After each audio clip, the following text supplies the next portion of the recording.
London, Kensington district. The 3-year-old triplets of Alexander Wellington had never taken a single step. Sophie, Matthew, and Daniel. Unanimous diagnosis from 12 specialists across 4 continents. Rare neurological condition. They would never walk. £5 billion of fortune invested in treatments. Result, legs motionless like broken dolls. Alexander Wellington, construction magnate, the most powerful man in Britain, had all the money in the world. But he couldn't buy the one thing he desired, to see his children walk, until she arrived. Lucy Harper, 29 years old, hired solely to clean the house. Modest resume, simple clothes, calloused hands, and on the first day, instead of ignoring the children like everyone else did, she approached and began humming an old Scottish lullaby while moving their motionless legs with an almost hypnotic rhythm. The triplets laughed like they hadn't in months. But 3 weeks later, when Alexander returned home earlier than expected and opened the kitchen door, what he saw on the marble countertop took his breath away. The 3 children were standing, laughing, moving their legs. And Lucy Harper, the humble housekeeper, was hiding a power that would challenge science. If this story is already touching your heart in this first minute, leave us your like and subscribe to the channel. Here you'll find stories that heal, inspire, and perhaps like today, make you believe in the impossible and remind you that miracles exist. The Wellington mansion rose like a fortress of glass and steel in the heart of London's most exclusive district. 300 square meters of kitchen alone, floor-to-ceiling windows with panoramic views of the city. Carrara marble on every surface. Everything perfect, everything expensive, everything empty. Alexander had built this palace as a monument to success, but for the past year, since Catherine died in childbirth, bringing his 3 children into the world, the house had become a silent mausoleum where money couldn't buy what mattered most. The triplets lived like princes in a crystal tower, round-the-clock caregivers, elite physiotherapists, medical equipment that cost more than entire houses. But their legs remained motionless. Sophie, with her light brown hair like Catherine's, tried to smile from her special chair. Matthew, with green eyes like his father's, watched a world he couldn't explore. Daniel, the youngest, stretched his little arms toward toys his legs would never carry him to reach. The diagnosis had been devastating. Neurological damage during birth. The best specialists in London, New York, Zurich, all agreed. The children would never walk. Alexander had spent a fortune seeking hope. Experimental treatments in Switzerland, cellular therapies in the United States, risky surgeries in Germany. Nothing.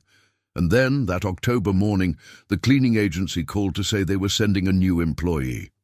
Her name is Lucy Harper, the coordinator had said. Very reliable, excellent references. Alexander had barely paid attention. Domestic staff were interchangeable. They arrived, did their work in silence, and disappeared. It was better that way. Lucy arrived at 7 in the morning carrying a worn cloth bag and a thermos of homemade tea. She was younger than he'd expected, hands that spoke of years of hard work, eyes that mixed tiredness with a quiet determination that Alexander couldn't identify. "Good morning," she had said simply, without the fearful reverence that other employees showed when seeing the magnitude of the house. Alexander explained the rules basically: schedules, restricted areas, instructions not to interrupt the children's therapies. She had nodded, taken the uniform, and headed toward the service area. But when she passed by the triplets on her first round through the kitchen, she stopped. The children were in their special chairs, looking out the window toward the garden, where other neighborhood children ran and played on the other side of the gate. Their faces reflected a soul-crushing sadness. Lucy approached slowly. She knelt in front of them and began to hum. It was a melody Alexander didn't know. Soft, rhythmic, like the sound of the sea on a calm beach.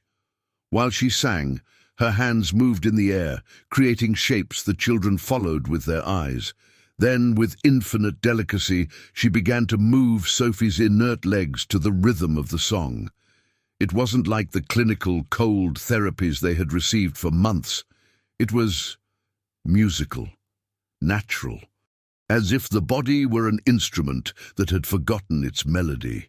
Matthew began to laugh, a clear, genuine sound that hadn't been heard in this house for months. Daniel clapped with his little hands. Sophie moved her arms toward Lucy, asking for more. Alexander, who had been watching from the doorway, felt something move in his chest, a sensation he had thought dead since Catherine's departure. Hope. That night, when he reviewed the security cameras, he saw something extraordinary.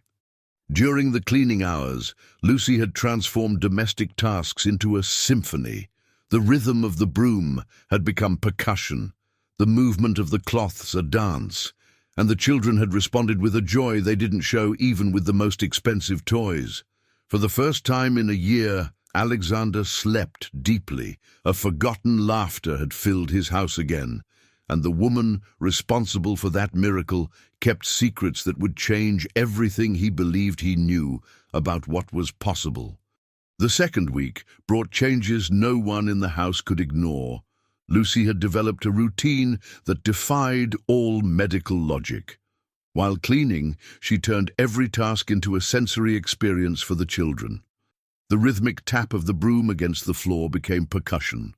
The cloth she waved in the air transformed into dance. Her palms against surfaces created melodies the triplets tried to imitate with their own hands. But what was most extraordinary was how she had begun to directly involve the children in the process. Alexander discovered her one afternoon when he came home early from a work meeting. Lucy had placed Sophie in her lap while polishing the kitchen table. The girl held a small cloth and, guided by Lucy's hands, moved it in circles on the surface. Her eyes shone with a concentration Alexander had never seen in her. "That's it, little one," Lucy whispered to her. "Feel how the cloth dances on the table. Do you hear the sound? It's like ocean waves." Sophie laughed and tried to move the cloth on her own. Her legs, which hung motionless from the chair, seemed to respond slightly to the rhythm Lucy marked with her body. Matthew and Daniel watched from their chairs, clapping and swaying, as if they too felt the invisible music Lucy created. That night, Alexander couldn't concentrate on work. The financial reports that normally absorbed all his attention became blurry when his mind returned to the image of his children smiling, participating, living in a way that the most expensive medical treatments hadn't managed to awaken. He decided to observe more closely. The next day, he installed additional cameras in the kitchen and common areas, not out of distrust toward Lucy, but from a curiosity that consumed him. How was it possible that a housekeeper without medical training was achieving progress that had eluded international specialists? What he saw in the recordings left him speechless. Lucy didn't just clean. She turned every moment into therapy disguised as play. She placed the children on a soft rug on the kitchen floor and used everyday utensils as musical instruments. Spoons hitting pots created different rhythms. Glasses filled with water produced crystal sounds when she touched them with forks. Pan lids became cymbals, and the children responded. Their fingers moved, trying to imitate the rhythms. Their eyes followed every movement with sustained attention that doctors had said would be impossible given their condition. Their bodies, though motionless from the waist down, swayed slightly to the beat of the improvised music. But there was something more. Something the cameras couldn't capture completely, but that Alexander perceived in his children's faces. They were connecting with the world in a new way. The apathy that had characterized their days was fading, replaced by curiosity, joy, and something that looked dangerously like hope. Friday of that week, Alexander made a decision he would have considered unthinkable weeks earlier. Instead of going straight to his office after breakfast, he headed to the house library and watched through the cracked door. Lucy had placed the three children forming a small circle on the rug. Matthew held an improvised maraca made from a plastic bottle filled with rice. Daniel had a small drum she had created with an empty can and paper. Sophie clapped to the rhythm Lucy marked with a wooden spoon against a pot. 1, 2, 3, Lucy counted, and the children tried to follow the beat. Now slowly, like this. Feel how music lives in your bodies. Alexander saw something that made a knot form in his throat. For the first time since the birth accident, his children were helping each other. When Matthew dropped the maraca, Daniel stretched his little arm to reach it for him. When Sophie got tired of clapping, Matthew took her little hand and helped her keep the rhythm. They were functioning as siblings, as a family. That night, while dining alone in the dining room that could seat 20 people, Alexander made a decision that would change everything. He had to discover who Lucy Harper really was, and what secrets a woman who was achieving the impossible with her hands and heart was keeping. But what he would find in his investigation would leave him completely disarmed. The third week marked the beginning of something Alexander didn't dare name, but that he felt growing in his chest, like a plant that had found light after months of darkness. Lucy had taken her method one step further. Now, instead of keeping the children in their chairs during the musical cleaning sessions, she placed them directly on the floor, on a cushioned rug she had brought from her home. The triplets formed a perfect triangle, their faces directed toward the center, where Lucy sat like the axis of an invisible wheel. "Today we're going to wake up your legs," she told them in a voice that mixed tenderness and determination. "We're going to remind them they're alive." What followed challenged everything Alexander believed he knew about his children's condition. Lucy took Sophie's legs between her hands and moved them slowly, as if they were violin strings that needed tuning. While she did this, she hummed a different melody each day. Sometimes they were lullabies that she had told him her Scottish grandmother used to sing to her in childhood. Other times, they were more modern rhythms she had heard on the radio. But it wasn't just mechanical movement. Lucy gently pressed different points on the children's legs, as if she knew a secret map of the human body. Her fingers found muscles that professional physiotherapists had declared inactive, and caressed them with infinite patience, until some invisible spark, seemed to awaken. "Do you feel that?" she asked, though she knew the children couldn't answer with words. "Do you feel the warmth traveling through your legs?" And then the incredible happened. The children's toes moved, slightly, almost imperceptibly, but they moved. Alexander had watched the recordings a dozen times to make sure it wasn't his desperate imagination playing a cruel joke. It wasn't imagination. It was real. Matthew had been the first to show response.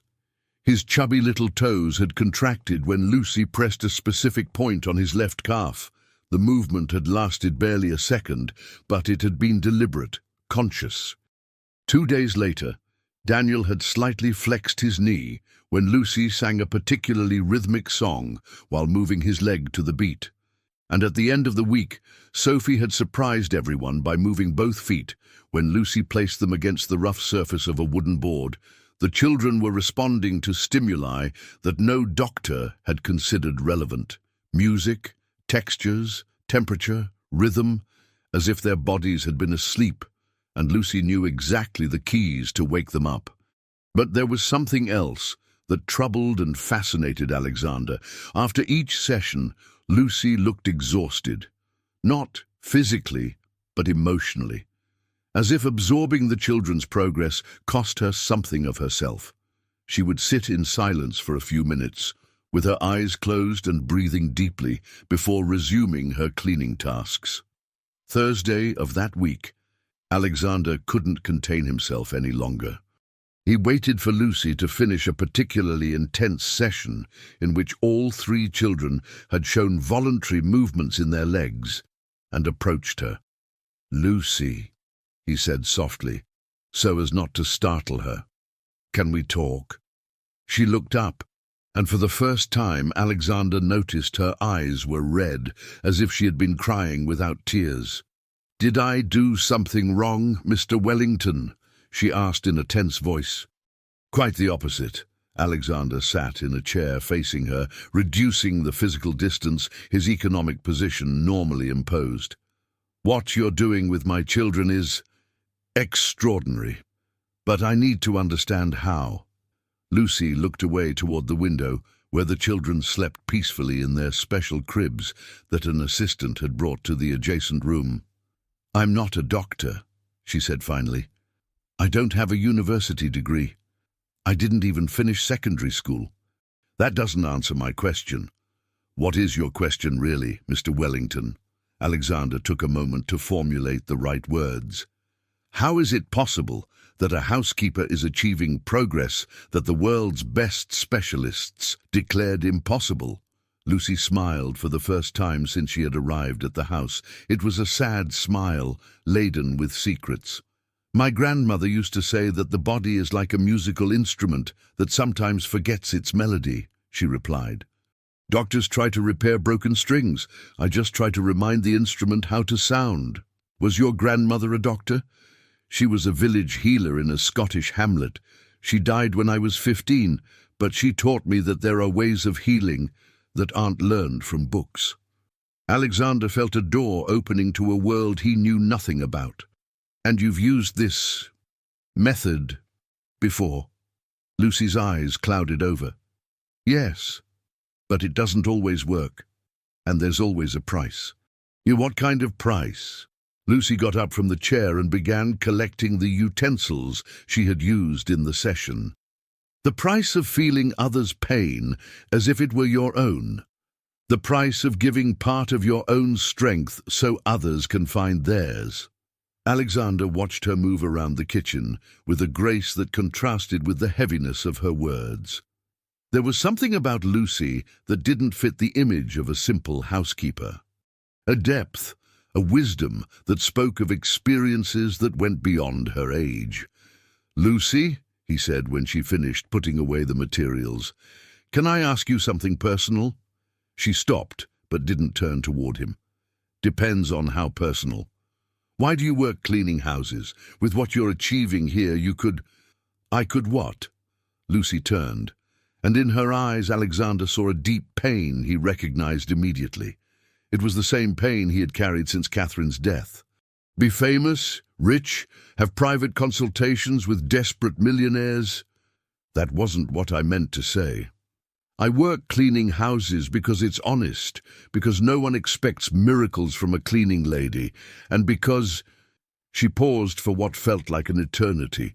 "Because the last 2 years of my life disappeared from the world, and when I returned, I only knew how to do 2 things, clean and heal, and one of them paid me." Alexander felt he had just touched the surface of a much deeper mystery. What happened in those 2 years? Lucy looked directly into his eyes for the first time since she had arrived at the house. "That's a story for another day, Mr. Wellington, if you're ever ready to hear it." That night, Alexander couldn't sleep. Lucy's words echoed in his mind like echoes of a song he couldn't get out of his head. There was something in that woman's life that would explain everything: her knowledge, her pain, her extraordinary ability to connect with his children. But there was also something more, a growing feeling that Lucy was not only his children's salvation, but possibly his own. The next day, he made a decision that would change the course of everything he thought he knew about his housekeeper. He hired a private investigator to find out what had happened in those 2 lost years of Lucy Harper's life. What he would discover would leave him completely disarmed. The private investigator's report arrived on a Tuesday morning in a manila envelope that Alexander opened with trembling hands in the privacy of his office. What he read changed everything he thought he knew about Lucy Harper. Born in Edinburgh, Scotland. Only daughter of parents who died in a car accident when she was 14. Raised by her maternal grandmother, Helen Harper, known in the region as the village healer. For 3 years, Lucy had learned ancestral healing techniques through movement, music, and therapeutic touch. Up to here, everything matched what she had told him. But then came what had broken her. At 17, Lucy had been accepted to King's College London to study physiotherapy on a full scholarship. Her grandmother had died just before her secondary school graduation, leaving her as inheritance a small house in the hamlet and a notebook full of healing secrets that had been passed from mothers to daughters for generations. Lucy had arrived in London full of dreams. She wanted to combine her grandmother's ancestral wisdom with modern medical knowledge. For 2 years, she had been an exemplary student, working part-time at a children's rehabilitation centre to pay her expenses. And then she had met James Bradford. Alexander felt a weight in his stomach when he read that name. James Bradford, the heir to a real estate fortune, famous in London social circles for his superficial charm and hidden cruelty. Lucy had fallen madly in love. James had courted her for months, promising her a future together, talking about marriage and family. She had abandoned her studies to dedicate herself completely to the relationship, convinced she had found the love of her life. The deception had lasted 2 years. James had never intended to marry a penniless Scottish peasant. He had used her as entertainment while his family arranged a convenient marriage with the daughter of another real estate magnate. When Lucy discovered the truth, reading the wedding invitation in the social press, her world completely crumbled. But that hadn't been the worst part. During those 2 years, Lucy had been pregnant. A baby she had lost in the 7th month of pregnancy due to the emotional stress of discovering the betrayal. James had not only abandoned her, he had publicly denied any relationship with her when the media discovered the pregnancy. Alexander had to stop reading for a moment. His hands were trembling and he felt nauseous. Lucy had lost her child, her career, her future, everything in the space of a week. She had tried to return to university, but depression had consumed her.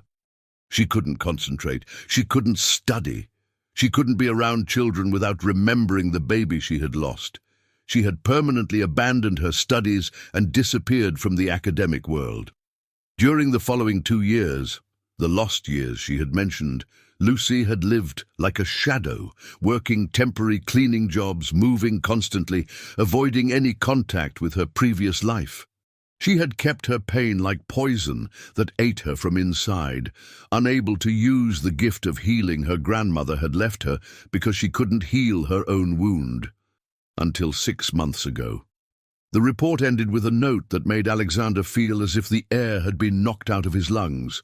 Miss Harper began working with disabled children on a volunteer basis at an orphanage on the outskirts of London. According to testimonies from the caregivers, she achieved extraordinary advances with minors whom conventional medicine had given up on.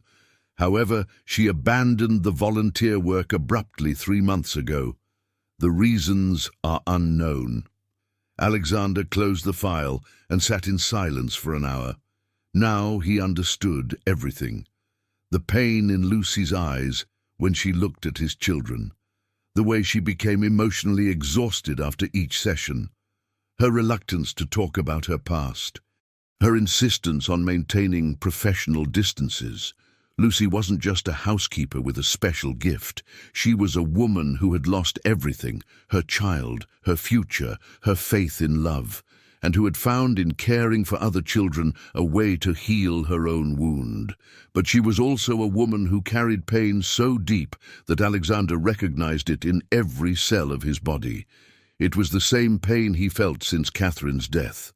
The feeling that the world had lost its meaning, that happiness was something that belonged to other people. That afternoon, when he arrived home, he found Lucy sitting in the garden with the triplets. She had spread a blanket under the shade of an oak tree, and the children were lying on their backs, looking at the leaves moving in the breeze, while she sang them a song that sounded like a beautiful lament. For the first time since he had hired her, Alexander approached them directly. "May I sit?" he asked softly. Lucy looked at him surprised but nodded. Alexander sat on the grass, something he hadn't done since his own childhood, and for the first time in months truly observed his children without the filter of medical concern. Sophie had new freckles on her nose from the sun. Matthew had developed arm muscles from waving them so much during the music sessions. Daniel smiled while following with his eyes the flight of a butterfly that fluttered nearby. They were more alive than ever. "Lucy," Alexander said, without taking his eyes off his children, "I know what happened 2 years ago." She visibly tensed, but didn't respond. "I know about James. I know about the baby. I know what you lost." Lucy closed her eyes, as if the words were physical blows. "Why?" she whispered. "Because I needed to understand how someone can heal others while carrying so much pain inside." "I'm not healing anyone," Lucy responded with a broken voice. "I'm just trying not to drown in my own pain by using others as a lifeline." Alexander turned toward her. "Is that why you left the orphanage?" Tears began rolling down Lucy's cheeks. There was a child there, 5 years old, cerebral palsy. He looked so much like my son would have been that I couldn't look at him without feeling like I was being torn in half. One day, after a particularly good session where he managed to move his fingers for the first time, I couldn't take it anymore. I ran out and never returned. But you came here.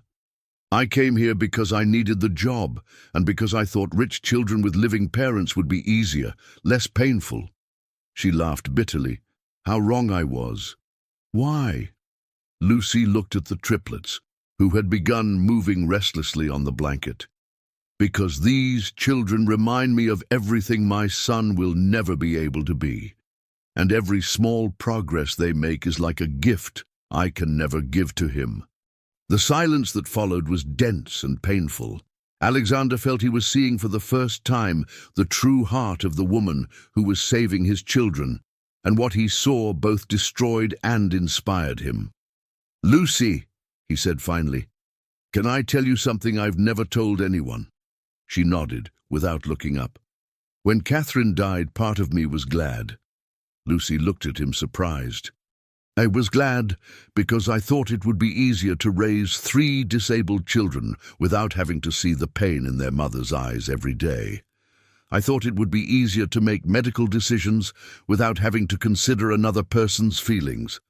I thought my pain would be simpler to manage if it was just mine." Alexander watched Sophie, who had begun to move her legs slightly, as if she were remembering how to walk in dreams. "But I was wrong. My pain isn't simpler, it's deeper. And for a year, I've been trying to fill Catherine's void with money, with doctors, with everything except the one thing my children really needed." What did they need? Love that wasn't afraid. Love that didn't see their disability as a tragedy that had to be cured, but as a part of them that had to be embraced. Alexander leaned forward, getting closer to Daniel, who had begun making happy little sounds. "You've given them that. You've given them love without expectations. Love without fear." Lucy wiped her tears with the back of her hand. "I don't know if what I give them is love. Sometimes I feel like I'm just projecting my need to be a mother onto them." "And what's wrong with that?" Alexander asked softly.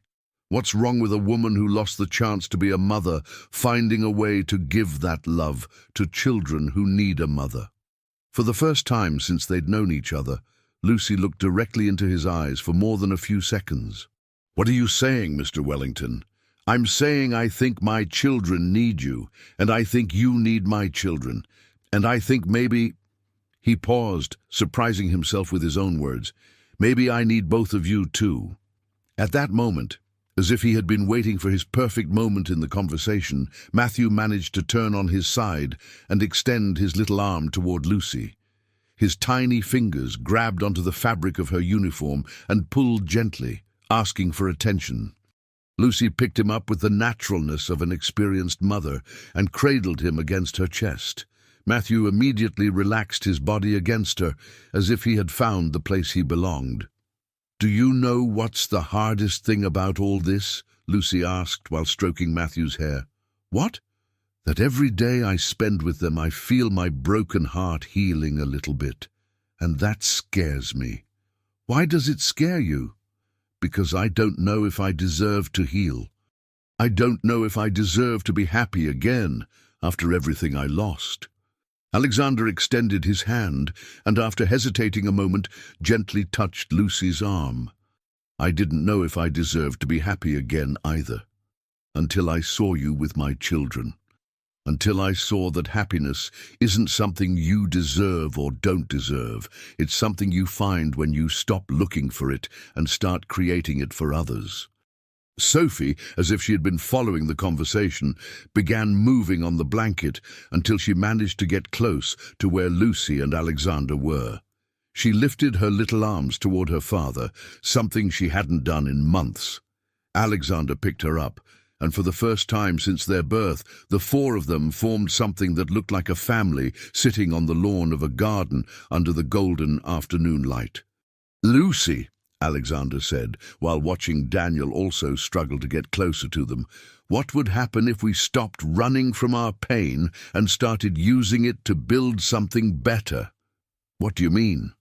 "I mean that maybe the purpose of everything we've lost is to prepare us to value what we can find." Lucy looked at the three children, who were now all in the arms of their favorite adults, and something changed in her expression.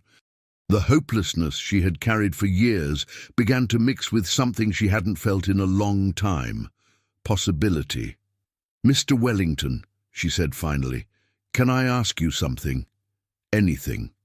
Could you call me just Lucy, without the surname, without the formality, just Lucy?" Alexander smiled for the first time in months. "Only if you call me Alexander." "Alexander," she repeated, as if she were tasting the flavor of a new hope.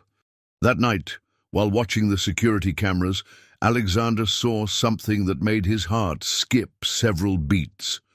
In the afternoon recording, during the minutes that followed their conversation in the garden, you could see Lucy placing the children back on the blanket, but this time, instead of lying passively, Sophie had tried to sit up by herself. Matthew had managed to roll until he was face down, and Daniel had flexed both knees while Lucy sang to him. The children weren't just responding to Lucy's therapies. They were responding to the love that had begun to flourish among all of them. But what Alexander would see the next day would prepare him for the most extraordinary moment of their lives. It was Friday afternoon when Alexander decided to return early from the office to surprise Lucy and the children. He'd been thinking all week about their conversation in the garden, and an idea had begun to take shape in his mind. He wanted to propose to Lucy that she stay permanently, not as a housekeeper, but as part of the family. He had prepared an entire speech during the car ride. He would offer her her own room in the house, a salary that would allow her to live comfortably, and the opportunity to formalize her therapeutic method by working with other specialists. Maybe they could even write a book together about unconventional rehabilitation techniques, but nothing had prepared him for what he found when he quietly opened the kitchen door. The golden evening light came through the large windows, creating an almost magical atmosphere in the white marble kitchen. Near the window, there were 3 small pots with green plants that Lucy had brought without asking permission, something that in any other circumstance would have bothered him, but now seemed perfect. The aroma of freshly baked bread floated in the air. Apparently, Lucy had been teaching the children to help with cooking tasks adapted to their capabilities, but none of that mattered when he saw the scene unfolding in the center of the kitchen. The triplets were standing on the marble countertop, barefoot, laughing with a pure joy that Alexander had never heard. Lucy was in front of them, holding Sophie's hands with one hand and Matthew's with the other, while Daniel clung to her forearm. The children's small feet were firmly planted on the cold marble surface, and although Lucy was holding them to maintain balance, it was evident that their legs were supporting their own weight. 1, 2, 3, Lucy sang with a voice full of contained emotion. "Now move your feet like you're dancers." And the incredible, the absolutely impossible thing was that the children were doing it. Sophie lifted her right foot and put it back down, following the rhythm Lucy was marking. Matthew slightly flexed his knees, doing a sort of small bow. Daniel, the smallest, moved his toes against the marble as if he were playing an invisible piano. Their legs were working, not perfectly, not without help, but they were working. Alexander remained motionless in the doorway, his heart beating so hard he feared they could hear it. Tears began rolling down his cheeks without him being able to control them. "Do you feel that?" Lucy asked the children, her voice broken by emotion. "Do you feel how your legs remember how to dance?" Matthew let out a giggle that was pure happiness. Sophie clapped with one hand while keeping the other gripping Lucy. Daniel screamed with joy, a sound that reverberated throughout the kitchen like celestial music. At that moment, Lucy saw him. Their eyes met across the kitchen, and Alexander saw in them a mixture of triumph, terror, and something that looked dangerously like the purest maternal love he had witnessed. "Alexander," she whispered, without letting go of the children, "you arrived just in time." "How long have they been like this?" he asked, approaching slowly so as not to break the spell of the moment. Sophie stood up first, about 20 minutes ago. Then Matthew. Daniel was last, but also the bravest. He stood up completely alone before I could help him. Alexander approached until he could touch his children. He extended his hands toward Daniel, who immediately grabbed his father's fingers while maintaining balance on his own feet. "Daddy," was the first clear word Daniel had said in his life. The world stopped. Alexander felt as if the air had been knocked out of his lungs. "What did you say?" "Daddy," Daniel repeated, clearer this time, smiling as if he had discovered the most wonderful secret in the universe. "Daddy," said Sophie and Matthew in unison, as if the words had been waiting for the perfect moment to come out. Alexander looked at Lucy, who was crying openly while holding the children. "How?" "I don't know," she sobbed. "This morning I was singing to them like always, and suddenly Sophie tried to stand up in her chair. When I put her on the floor, she managed to stand up leaning on the table. The other two wanted to try too, and when I lifted them onto the countertop so they'd be at the right height, they stood up." Alexander finished the sentence, his voice barely a whisper of amazement. "They stood up," Lucy confirmed. "And not only that, look." Lucy gradually released the children's hands, keeping hers nearby for safety, but without touching them. For a few magical seconds, Sophie, Matthew, and Daniel stood completely alone on the countertop, wavering, trembling slightly, but standing. "It's impossible," Alexander murmured. "Miracles always seem impossible until they happen," Lucy replied, extending her arms to take the children before they got tired. But before she could reach them, Daniel took a step. A real, deliberate step toward his father. The little foot lifted from the marble, moved forward, and planted itself down again with determination. Then the other foot. Daniel had walked 2 complete steps before Alexander took him in his arms. "He walked!" Alexander shouted, spinning with Daniel in his arms. "My son walked!" Sophie and Matthew, seeing the celebration, began clapping and laughing from Lucy's arms. And then, as if they wanted to prove they could do it too, both began moving their legs in the air, simulating steps while Lucy held them.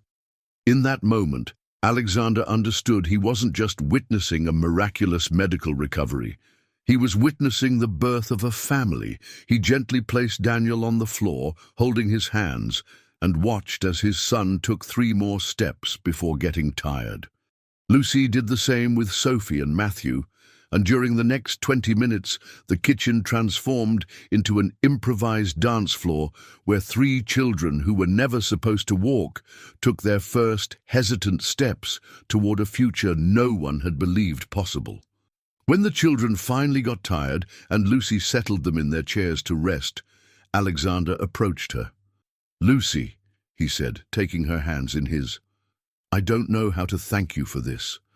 "You don't have to thank me for anything," she replied, but there was something different in her voice, a warmth that hadn't been there before. "Yes, I do. You've brought my children back to life. You've brought me back to life." Alexander paused, gathering courage for the words he was about to say. "Lucy, I don't want you to be our housekeeper." Lucy's face saddened. "Do you want me to leave?" "No," he said quickly. "I want you to be part of our family, forever." Lucy's eyes widened with surprise. "What do you mean?" "I mean, I think my children need a mother, and I think you need to be a mother. And I think I—" The words stuck in his throat. "You what?" Lucy asked softly. "I think I'm falling in love with the woman who saved my family." The silence that followed was intense and full of possibilities. Lucy looked at the three children, who were dozing peacefully in their chairs after the most exciting adventure of their lives, and then looked at Alexander. "Alexander," she said finally, "are you sure of what you're saying?" "More sure than I've been of anything in my life." Lucy approached him, and for the first time since they'd known each other, she was the one who shortened the distance between them. "I'm falling in love too," she whispered. "With you, with the children, with the family we're creating."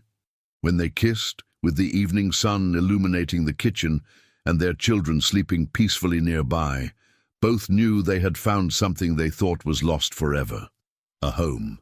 But what they didn't know was that the real miracle was just beginning. 3 months after the miraculous day in the kitchen, life in the Wellington mansion had changed completely. The triplets now walked short distances with help, could stand for several minutes, and had begun speaking with a clarity that amazed all the specialists Alexander had summoned to document their progress. But more important than the physical advances was the emotional transformation the entire family had experienced. Lucy had officially moved into the mansion, not as an employee, but as Alexander's partner and the children's adoptive mother. They had converted the main guest room into her personal study, where she had begun developing a formal rehabilitation program based on music, movement, and emotional connection. Alexander had reduced his work hours for the first time in 15 years, dedicating afternoons to participating in Lucy's therapeutic sessions with the children. He had discovered he had natural talent for music, something he had never explored in his obsession with building a business empire, and now played guitar while Lucy directed the children's exercises. But it was on a Thursday afternoon, when the children were napping and Alexander was in a virtual meeting, that Lucy received the call that would change everything. "Miss Harper?" The voice on the other end of the phone was formal, professional. "Yes, this is me. This is Dr. Martinez from St. Mary's Hospital. We have an urgent situation, and we've been told you might be able to help us." Lucy felt a chill run down her spine. "What kind of situation are we talking about?" "We have a 5-year-old girl, Emma Thompson. Car accident 2 weeks ago. Spinal cord damage. The parents have heard about your work with Mr. Wellington's children, and they're desperate. Would it be possible for you to come evaluate her?" Lucy closed her eyes. During the past month, she had received dozens of similar calls. The news of the Wellington miracle had spread through networks of specialized doctors and desperate families. Until now, she had rejected all requests, concentrating exclusively on Sophie, Matthew, and Daniel. "Doctor, as I've explained to other colleagues, my work with the Wellington family is a unique case. I'm not sure that—" "Miss Harper," the doctor's voice broke slightly, "the girl is losing the will to live. She's not eating, barely speaks, refuses to participate in conventional therapies. Her parents are preparing for the worst. If there's a chance, any chance—" Lucy remained silent for a long moment. She could hear in the background the sound of the triplets' laughter as they woke from their nap, and felt the familiar weight of others' pain pressing against her chest. "How old did you say she is?" 5 years old. She's very small, and before the accident she was an incredibly active child. She danced, ran, dreamed of being an Olympic gymnast. The image of a 5-year-old girl with broken dreams was like a punch to Lucy's stomach. It was exactly the age her son would have been if he had been born. "Doctor," she said finally, "let me talk to my family and I'll give you an answer tomorrow." That night, during dinner, Lucy told Alexander about the hospital call. The children were in their high chairs, eating vegetable puree they had helped prepare earlier, a therapeutic activity that had significantly improved their hand-eye coordination. "What do you want to do?" Alexander asked after hearing the whole story. "I don't know," Lucy admitted. "Part of me feels I have an obligation to help, but another part is afraid." "Afraid of what?" Lucy looked at the triplets, who had begun making a game with their food, passing pieces of bread between them and laughing when they dropped them. "Afraid that what we've built here is so fragile that it can't expand. Afraid that if I try to help other children, I won't be able to continue helping Sophie, Matthew, and Daniel." "Or are you afraid of something else?" Alexander asked gently. Lucy looked at him, surprised by his intuition. "What do you mean?" "You're afraid that if you leave this safe bubble we've created and face the pain of other children again, you might lose yourself once more." Alexander's words went straight to the heart of her fears. "Maybe," she admitted. "These months with you and the children have been the happiest of my life. For the first time in years, I feel complete, useful, loved. I don't want to risk that." Alexander extended his hand across the table and took Lucy's. "Do you know what you told me the day I fell in love with you?" "What?"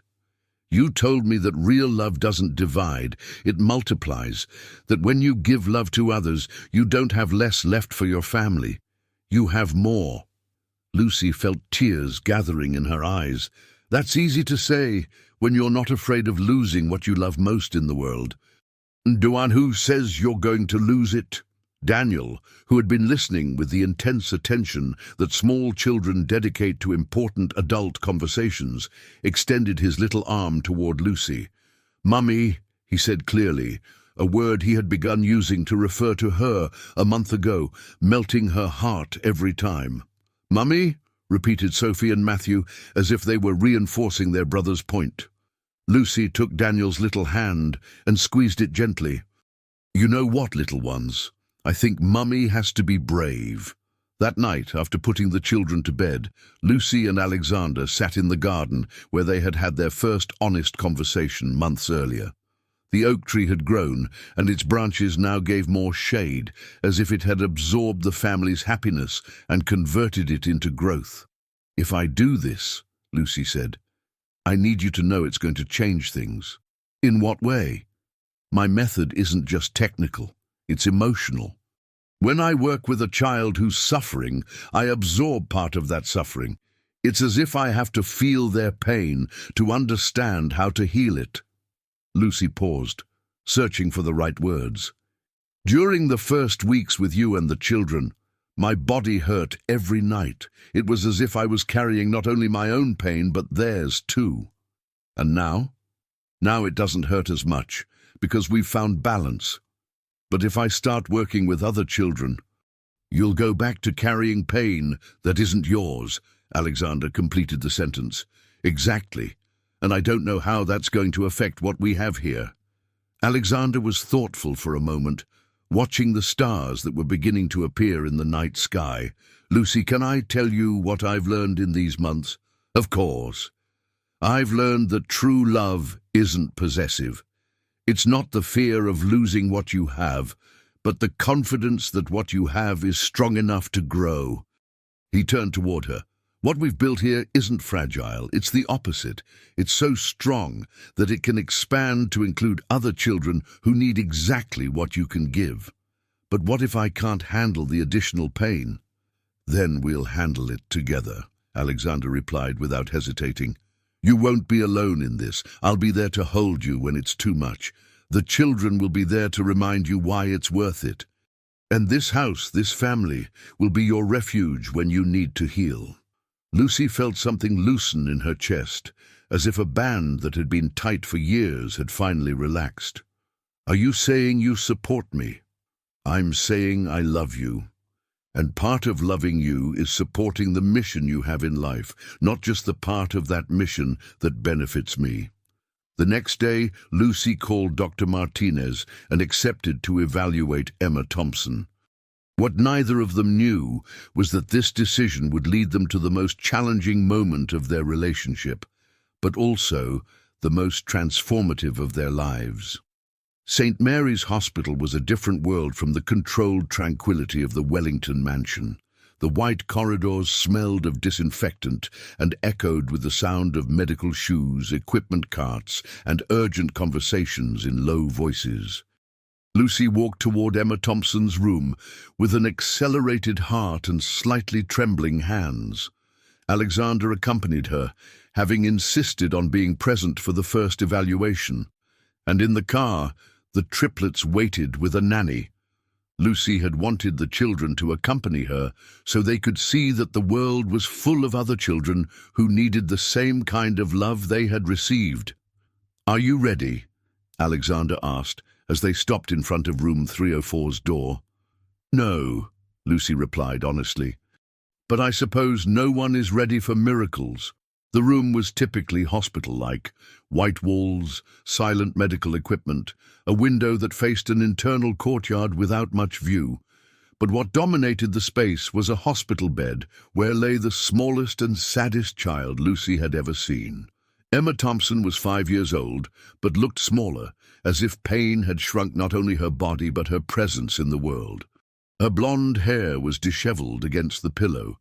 Her blue eyes stared fixedly at the ceiling without really seeing anything, and her legs remained motionless under the hospital sheets. Next to the bed, a woman of about 30 held the girl's inert hand while crying silently. By the window, a man of the same age spoke in low voices with Dr. Martinez. "Emma," the mother said softly when she saw Lucy and Alexander enter, "some people have come to meet you." The girl didn't respond. She didn't move her head, didn't change her expression, didn't show any sign of having heard. "Mr. and Mrs. Thompson," said Dr. Martinez, approaching, "let me introduce you to Lucy Harper and Alexander Wellington." Emma's parents immediately stood up. The desperation on their faces was so intense that Lucy felt a familiar stab in her chest, the sensation of absorbing others' pain that she had hoped but expected to have overcome. "Miss Harper," said the mother, Mary Thompson, "you don't know how grateful we are that you came. We've heard about the miracles you achieved with the triplets and—" "Mrs. Thompson," Lucy interrupted gently, "please don't expect miracles. What I do is simply try to connect with children in a different way. It doesn't always work." "But sometimes it does work," said the father, Charles Thompson, with such fragile hope it seemed about to break. "And that's all we need, a possibility." Lucy approached Emma's bed. The girl was the same age her son would have been, the same small and delicate build, the same fine hair that seemed to capture light in a special way. For a moment, the pain of her own loss threatened to overwhelm her, but she breathed deeply and focused on the present. "Hello, Emma," she said softly, sitting in the chair next to the bed. "I'm Lucy. I've come to meet you." There was no response. "You know what? I have 3 special children at home. They're called Sophie, Matthew, and Daniel. They also had problems with their legs for a while." Lucy began speaking in the same warm, musical tone she used with the triplets. "But we learned that sometimes legs just need to remember how to move. Like when you forget the words to a favorite song, but then someone starts singing it and suddenly you remember it all." Emma blinked. It was an almost imperceptible movement, but Lucy noticed it. "Do you like songs, Emma?" Lucy began humming softly the same Scottish lullaby she had used with the triplets on the first day. "This is a very old song. My grandmother taught it to me when I was your age." This time Emma moved her head slightly toward Lucy. Her blue eyes, which had been fixed on the ceiling, turned toward the face of the woman who was singing. "There you are," Lucy whispered, smiling. "I knew you were in there." And for the next 20 minutes, Lucy worked with Emma using the same techniques she had developed with the triplets, but adapted to the hospital environment. She gently moved the girl's legs under the sheets while singing. She used her fingers to create rhythms on Emma's palms. She created small games with the room's objects. The water glass became a drum when she tapped it with a plastic spoon. The curtains moved like flags when she waved them. Gradually, Emma began to respond. First it was just her eyes, following Lucy's movements. Then she began moving her hand fingers to the rhythm of the songs. Finally, when Lucy asked her to try to move her toes, Emma closed her eyes in concentration and tried. Nothing happened for several minutes. But then, as if an electrical connection had been restored after a power outage, Emma's right big toe moved. It was barely a tremor, so small it could easily have been confused with an involuntary spasm. But Lucy immediately recognized the difference. It was a conscious, deliberate movement. "You saw it!" Mary Thompson screamed, grabbing her husband's arm. "Her foot moved!" "Emma," Lucy said softly, keeping her voice calm so as not to frighten the girl. "That was incredible. Can you try it again?" Emma looked directly at Lucy for the first time since she had entered the room. In her blue eyes, there was a spark that hadn't been there before, a mixture of hope and determination that Lucy recognized immediately. "Can you do it?" Emma asked in a voice hoarse from disuse. "We can do it," Lucy corrected. "Together." During the next hour, Emma managed to move both feet, slightly flex her knees, and eventually, with Lucy's help supporting her legs, sit on the edge of the bed for the first time since the accident. When the session ended, Emma was exhausted but smiling. Her parents were crying openly, hugging each other and kissing Lucy's hands as if she were a saint. But Lucy felt devastated. The pain of absorbing Emma's trauma, combined with the emotional intensity of working with a child her son's age, had left her completely drained. As they left the hospital, she could barely walk in a straight line. "Are you okay?" Alexander asked, taking her arm to support her. "No," Lucy replied honestly, "but it's going to be okay." "Jeez." During the trip home, Lucy curled up in the passenger seat with her eyes closed, trying to process the emotional load she had taken on. It wasn't just Emma's physical pain that had affected her. It was the parents' desperation, a little girl's struggle to understand why her body had stopped obeying her, and the weight of expectations from a family that saw her as their last hope. "Mummy," Sophie said from her back seat, "are you sad?" Lucy opened her eyes and turned toward the triplets. All three were looking at her with concern, their little faces reflecting the empathy they had learned through their own experience with pain and recovery. "A little bit sad," Lucy admitted, "but also a little bit happy." "Why?" Matthew asked. "Because we met a girl who needs help, like you needed it, and I think we're going to be able to help her." "Will she walk like us?" Daniel asked. Lucy looked at Alexander, who nodded slightly. "I think so, my love.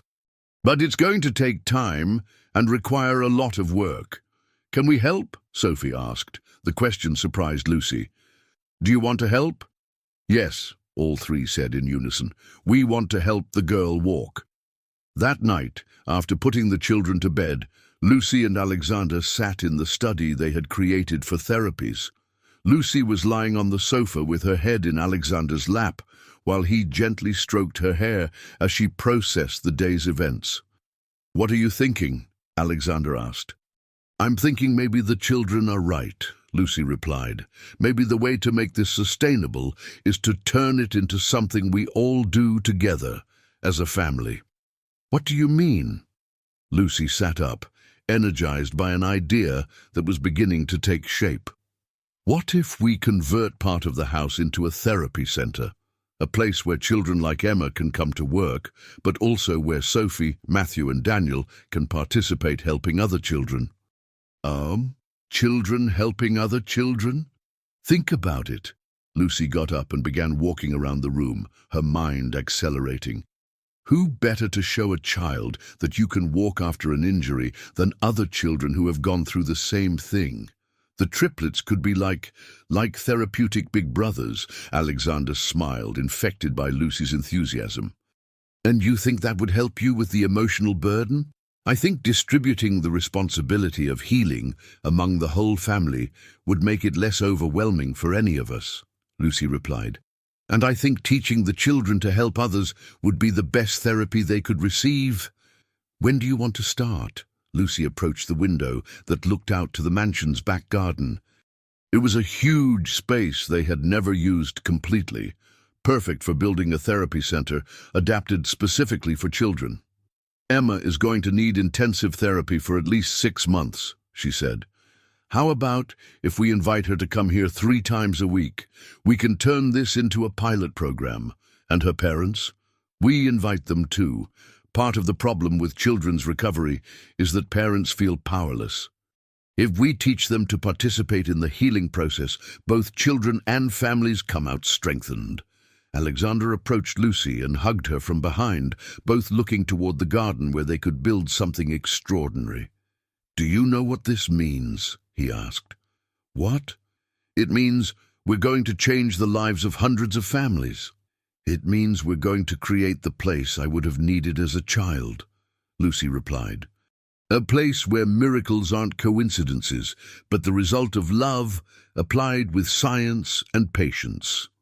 3 days later, Emma Thompson came to the Wellington mansion for her first therapy session at the new Family Rehabilitation Center they had established in the back garden. What happened that afternoon exceeded everyone's expectations. Emma arrived in a wheelchair, shy and somewhat overwhelmed by the mansion's grandeur. But when Sophie, Matthew and Daniel came out to receive her, walking slowly but with determination, her eyes lit up with something she hadn't had in weeks: hope. Were you in wheelchairs too? Emma asked. Worse, Sophie replied with children's direct honesty. We couldn't even sit up by ourselves. And now you can walk? We can walk, run a little bit and dance, Matthew said proudly. Do you want us to teach you? During the next 2 hours, Emma participated in the most joyful and effective therapy session Lucy had ever directed. The triplets didn't just demonstrate exercises and movements, they turned them into games.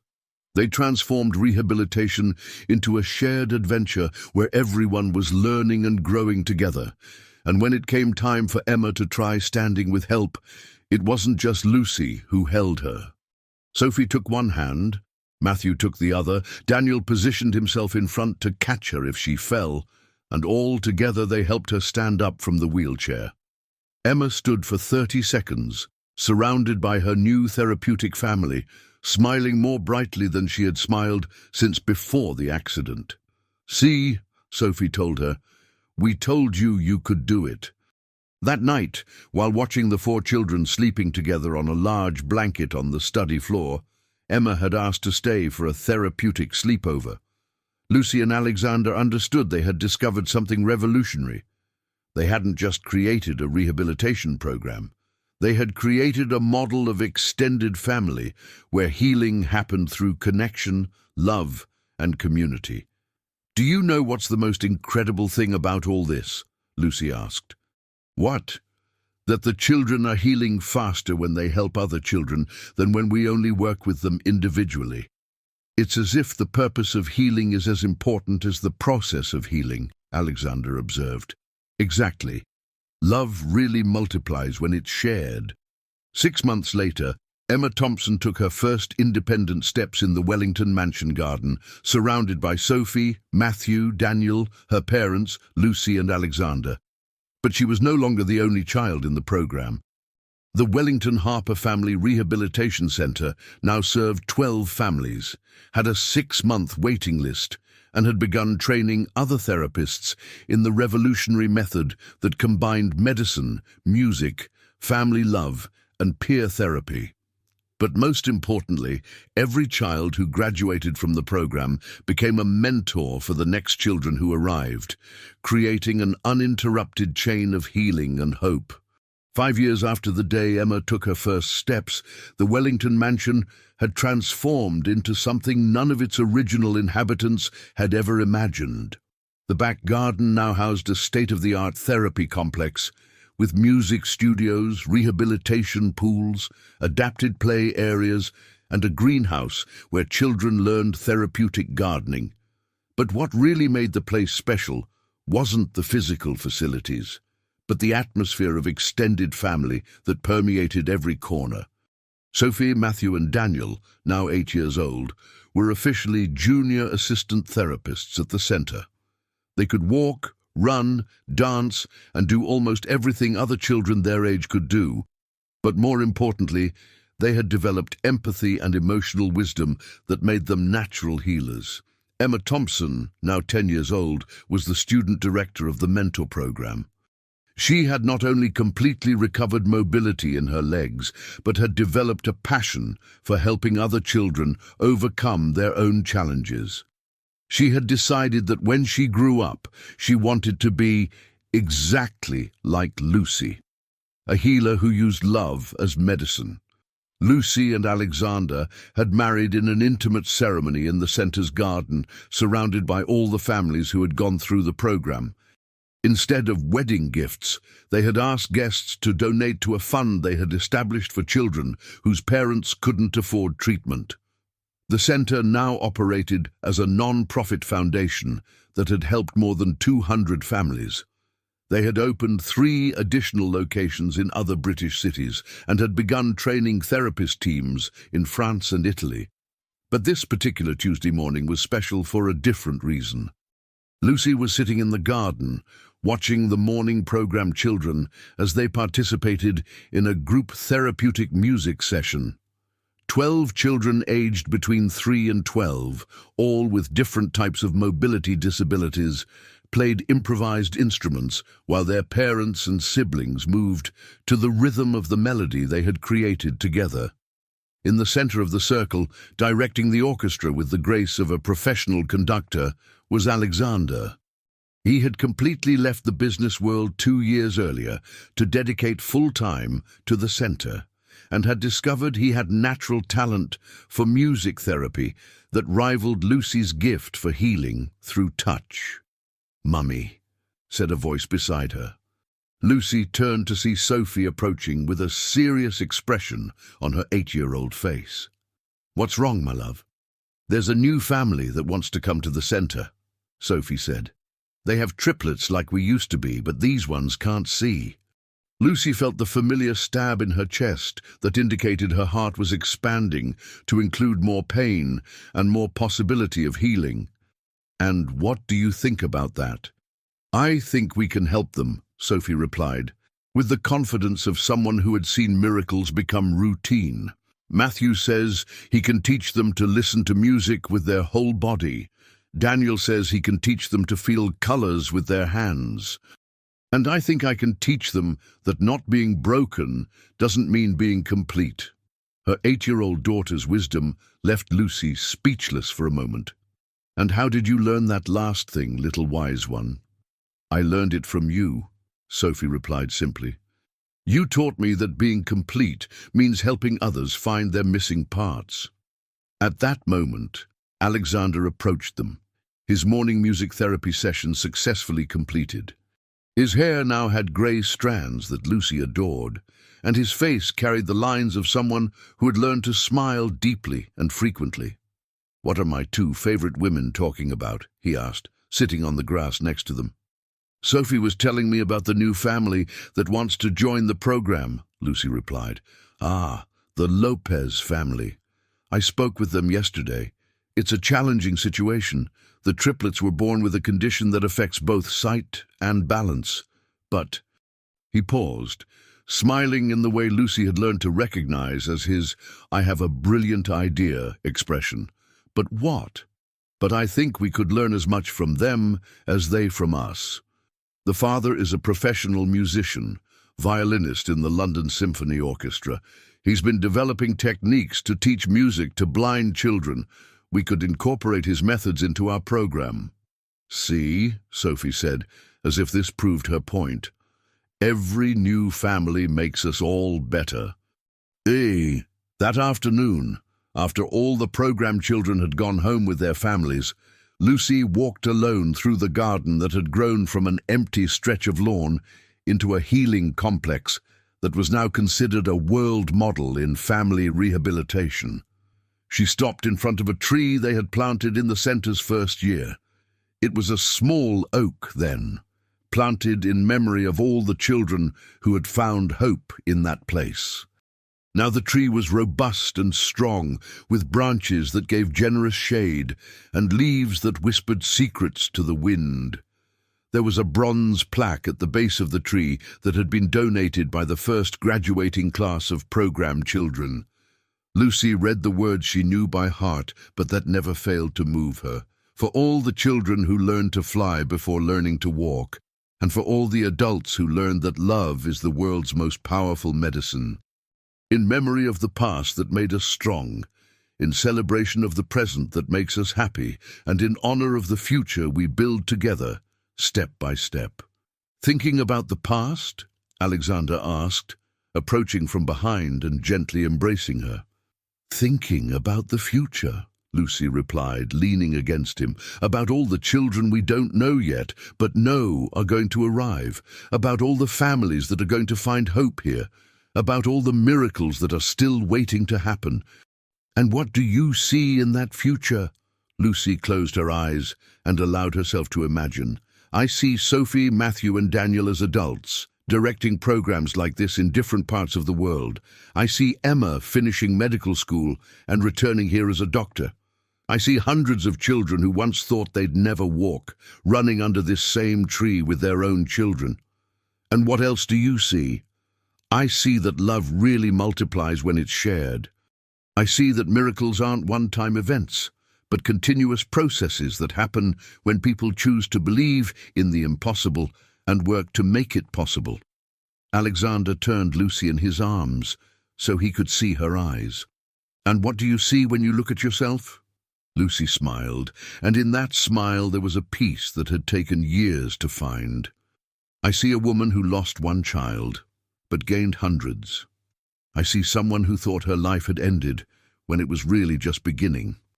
I see a healer who learned that to heal others, she first had to allow herself to be healed. And what healed you? You, Lucy replied without hesitating.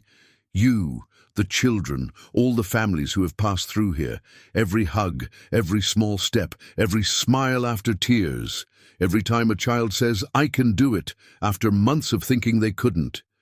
At that moment, as if they had been waiting for their perfect moment, Sophie, Matthew and Daniel came running from the house toward where their parents were.